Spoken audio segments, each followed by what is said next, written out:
Hello বন্ধুরা, আজকে আমি আপনাদের সাথে 1 কাপ চালের আটা দিয়ে এত সুন্দর বাংলার ঐতিহ্যবাহী একটা পিঠা রেসিপি শেয়ার করব, যা কিন্তু কলপিঠা বা ঝর্ণা পিঠা নামে পরিচিত। যা হবে এটা একদমই সাদা ধপধপে এবং নরম তুলতুলে, খেতে দুর্দান্ত স্বাদের হয়। গুড় দিয়ে খেতে তো অমৃত লাগে পুরো।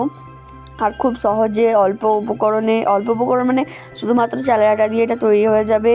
আর এর স্টেপ বাই স্টেপ প্রসেসটা আমি আপনাদেরকে দেখাবো, যেটা কীভাবে তৈরি করলে এরা এতটা পরিমাণে সফট এবং সাদা ধবধবে হবে। আর এর কলপিঠা কিন্তু তৈরি করার একটা সমস্যা আছে, যেটা খুব তাড়াতাড়ি শক্ত হয়ে যায়। তো সেই টিপসও আমি দেবো কী করে আপনারা এটাকে নরম রাখবেন অনেকক্ষণ পর্যন্ত।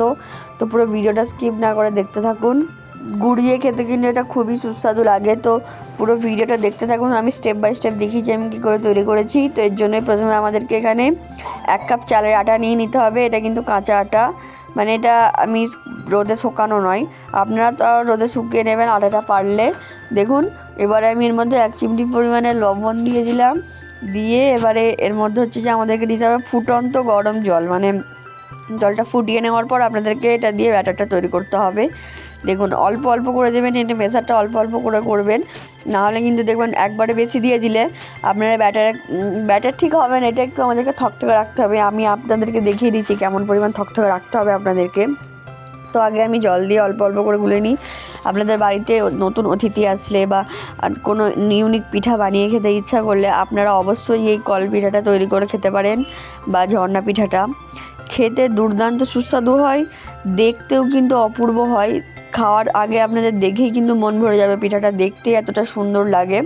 তো দেখুন, আমি এবারে একে একে ব্যাটারটার মধ্যে অল্প অল্প করে জল দিয়ে ব্যাটারটাকে একটু মানে শক্ত করব, যেমন ডো হয়, ডোয়ের থেকে একটু নরম হবে, একবার ব্যাটারের মতো পাতলাও হবে না।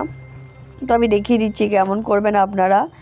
দেখুন, এটা কিন্তু একটু জল দিয়ে এরকম এতটা পরিমাণে থকথকে রাখতে হবে। এটা কিন্তু আপনারা চাইলে হ্যান্ড ব্লেন্ডারের সাহায্যে মেশাতে পারেন। আমি একটা হাতা দিয়ে মেশাচ্ছি এটাকে।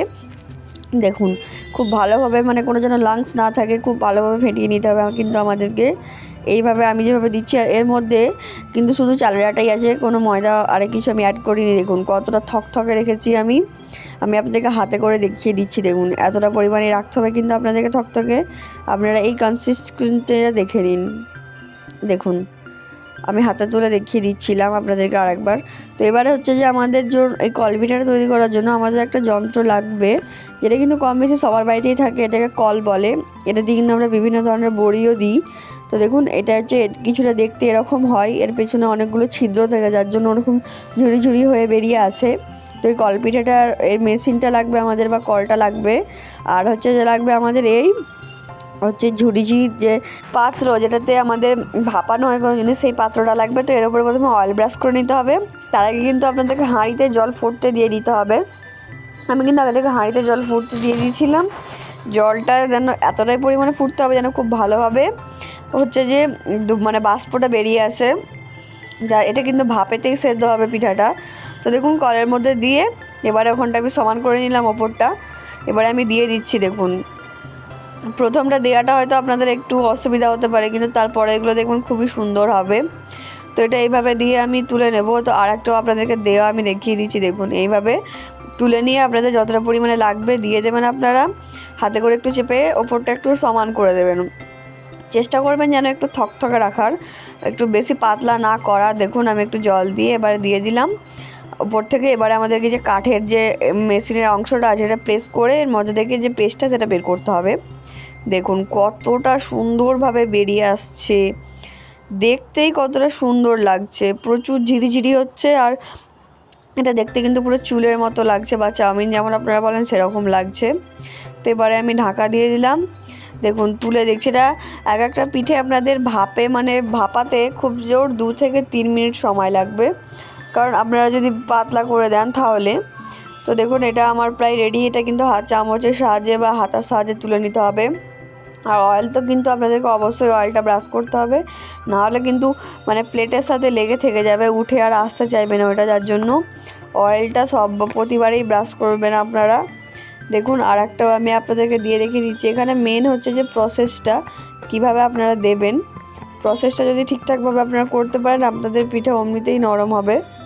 দেখুন, দিয়ে দিচ্ছি আমি আবারও। আর এবারে বলি, কলপিঠা তৈরি করেন আপনারা হয়তো অনেকেই, কিন্তু তৈরি করার সময় হয়তো শক্ত হয়ে যায় বা কিছুক্ষণ পরেই শক্ত হয়ে যায়। তো আপনারা কি করবেন, ওটা ঠান্ডার জন্য শক্ত হয়ে যায়, তো আপনারা কি করবেন, যে পাত্রের উপর জলটা গরম করছিলেন ওই পাত্রের উপরে একটা প্লেট দিয়ে ওর উপরে পিঠাগুলো রেখে ঢাকা দিয়ে দেবেন। তাহলে দেখবেন আপনাদের এই পিঠাগুলো অনেকক্ষণ পর্যন্ত নরম এবং সফট থাকবে, নরম। আর এই পিঠাগুলো কিন্তু চালের আটা ব্যবহার করেছি বলে সাদা ধপধপ হয়েছে, কোনো ধরনের বেকিং পাউডার বা বেকিং সোডা কিন্তু কিছু ব্যবহার করা লাগে না এই পিঠাতে। দেখুন আর একটাও আমি তুলে নিলাম, আমি আপনাদেরকে দেখিয়ে দিচ্ছি। দেখুন কতটা পরিমাণে সুন্দর লাগছে, পুরো যেন চাউমিন। এইভাবেও কিন্তু আপনারা চাইলে বাড়িতে চাউমিনও তৈরি করে নিতে পারেন। তো আমি দেখিয়ে দিলাম, এই কলটা কিন্তু সবার বাড়িতেই কম বেশি থাকে। তো এবারে আমি আপনাদেরকে দেখিয়ে দিচ্ছি, পিঠাটা আমি একটা প্লেটে পরিবেশন করে নিয়েছি গুড়ের সাথে। দেখুন কতটা পরিমাণে সাদা ধপধপে হয়েছে আর দেখতে কতটা অপূর্ব লাগছে, শুধু আপনারা দেখুন, দেখেই বুঝতে পেরে যাবেন এতটা পরিমাণে সুন্দর হয়েছে কিন্তু আমার এই পিঠাগুলো দেখতে। আর এই পিঠাগুলো কিন্তু অনেক দেখেই মন ভরে যাবে, এতটা সুন্দর হয়। আর প্রচুর পরিমাণে সফট, প্রচুর পরিমাণে হচ্ছে যে আপনারা সুস্বাদু। ট্রাই করবেন অবশ্যই বাড়িতে। আমি আপনাদের সাথে এই রেসিপিটা শেয়ার করলাম। আর এরকম নিত্য নতুন রেসিপি পাওয়ার জন্য আমার চ্যানেলটাকে অবশ্যই সাবস্ক্রাইব করে রাখবেন, চ্যানেলটা সাবস্ক্রাইব করতে কিন্তু ভুলবেন না। তো ভিডিওটা দেখার জন্য ধন্যবাদ। আর আমি আপনাদেরকে একটা ছিঁড়ে দেখিয়ে দিই কীভাবে হচ্ছে যে এটা গুড়ের সাথে খেতে কেমন লাগছে। দেখুন ভিডিওটা এখনও পর্যন্ত যদি দেখতে থাকেন তো চ্যানেলটা সাবস্ক্রাইব করে কমেন্টে জানিয়ে যাবেন আপনাদের এলাকায় এই পিঠাটা কী নামে পরিচিত। আমাদের এখানে এটা কলপিঠা নামে পরিচিত।